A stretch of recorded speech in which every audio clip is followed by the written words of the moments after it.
Everybody, welcome to California Bountiful. I'm your host, Tracy Sellers. And today we're in San Diego, enjoying the sights and sounds of one of the most beautiful cities in the country. And you know, one of the reasons people love this area is the weather. The mild climate here makes it the perfect place to grow a variety of things, including flowers.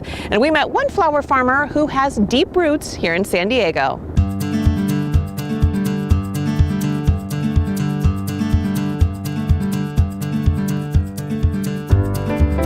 Our family business started in 1925 when my grandfather immigrated from Italy and began selling flowers and greens in the LA flower market.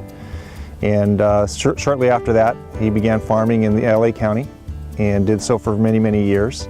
And then ultimately in the late 60s, my father and my uncles decided to move the farm from Los Angeles County down to San Diego, and that was about 1968.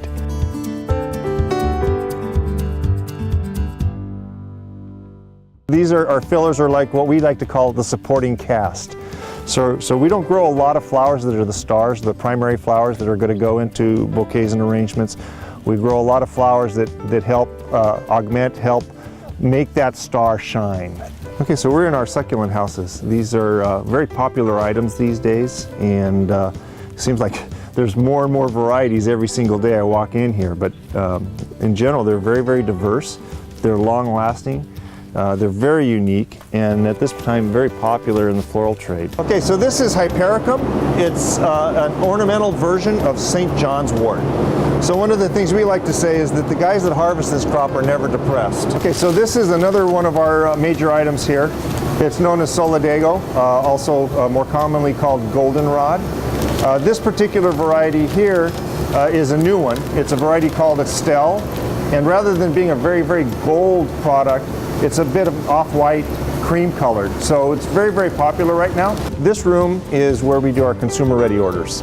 These are orders that we have from various customers across the country that are selling directly into supermarket chains and ultimately going to be passed on to the consumer. We're making some arrangements that combine some of the products that we grow with products that we're procuring from other growers in California to ultimately produce something that can go quickly into the retail chains and into the consumer's hands. Okay, so the best thing to do to keep flowers fresh and lasting long is to be sure and use flower food.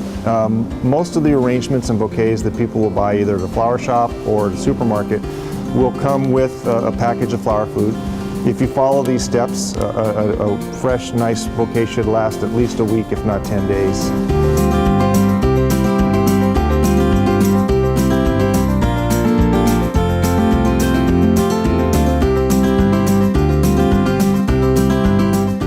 We started farming here in 1968, and in those days it was all wide open spaces and sagebrush and rabbits and quail, and so we've had to evolve with the times. Of course, our first and foremost is we want to be good neighbors, we want to be good stewards, and we want to be working cooperatively with our neighbors. The environment of San Diego County is quite enticing to them. It's more of an open space area. There's lots of agriculture around them. You drive down the freeway and you see avocado groves and orange groves and flower farms, and so they're very much connected to agriculture and very much enjoy it and very much appreciate it. So the lion's share of the public, I think, values the agricultural community, values what we bring to the table, not only for the foods and flowers that we bring to the market, but also for the quality of life that they have in this region. Okay, so this is waxflower. It's an Australian native, once again.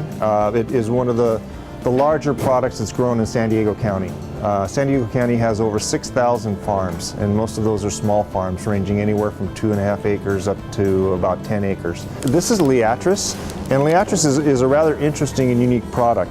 It's actually a native to the Rocky Mountains in the Midwest, but in those regions it grows very, very small. Many times I go on vacation in Montana and I look around and I'll see these little bitty Liatris. They're probably about 2 or 3 inches tall.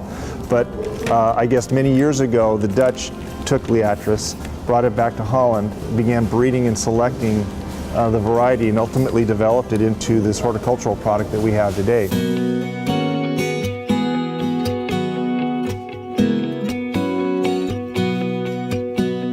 I think, you know, our business has been a family business. We've been very engaged over the years, fathers and sons and nephews and cousins that all work closely together.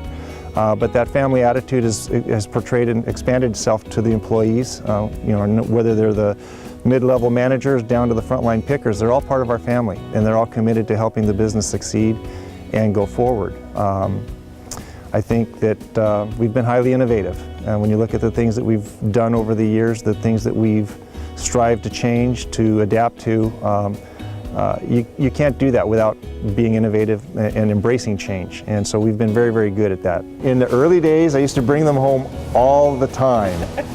And then as things progressed, we noticed that more and more of the flowers didn't make it onto the counters, that it's less and less. But no, I still remember very clearly when the anniversaries are and when the birthdays are, and I got that part wired.